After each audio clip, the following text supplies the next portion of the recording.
Hey guys, welcome to Modernization, which is Japanese for a long way to go. My name is Wyatt, I'm a missionary, and this is a brief-ish history of Christianity in Japan. Before we begin though, I do want to encourage you guys to like and subscribe. Doing that helps the channel, and helping the channel helps the mission. Additionally, if you'd like to help the mission further by financially partnering with me, you can find a link to my giving page down below. So the first missionaries showed up on the shores of Japan in 1549, the most notable of which was a man by the name of Francis Xavier. And despite common belief, the church thrived there. Xavier's work kicked off what came to be known as the Christian century. In those first 100 years of missionary work in Japan, about 760,000 Japanese were converted, which was about 5% of the population. Historically speaking, this is pretty significant, particularly when we compare it to somewhere like the spread of Christianity in Rome. After the first century, it is estimated that the Roman Empire only had about 10,000 Christians in it, which would have been less than 1% of the population.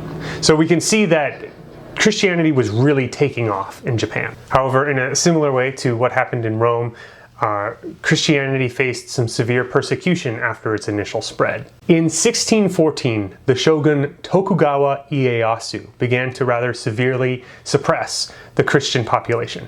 He expelled all Christian missionaries, executed those that wouldn't leave, and began to torture Christians to try to get them to apostatize.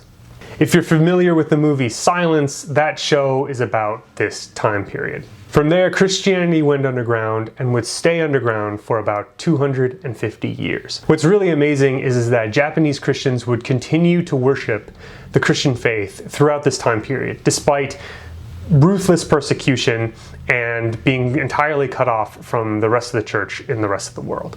Now, it is true that their beliefs did become a bit altered during this time and would enmesh themselves with many common Buddhist and Shinto practices. However, I think it's really fascinating that Christianity continued to exist in Japan despite being cut off from the rest of the church. Luckily, things changed, however, in the 1800s after Japan reopened its borders to the Western world after an extended period of isolation.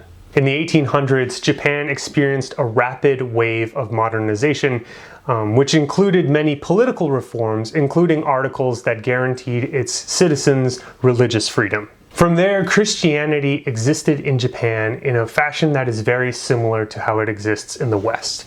Japanese Christians struggled to balance their faith with their culture and strive to live harmoniously with the people around them while simultaneously following the commands of God.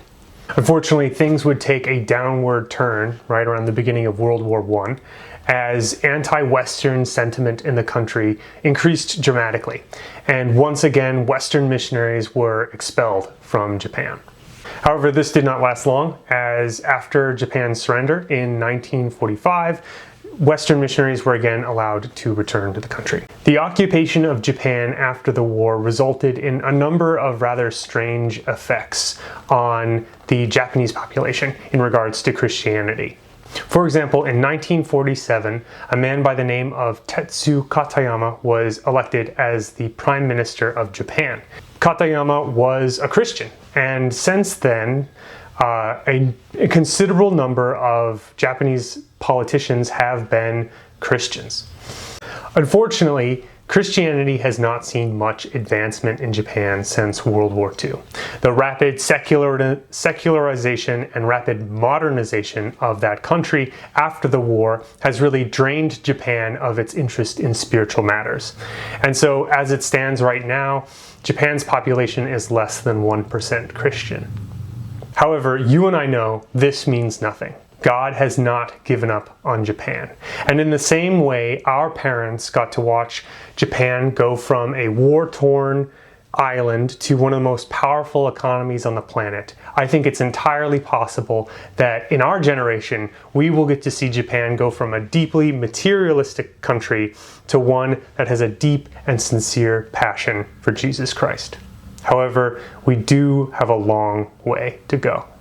So yeah, that is a brief history of Christianity in Japan. Hope you guys like it. Again, be sure to like and subscribe and stay tuned for more videos. There's a lot more to come. See you guys next time.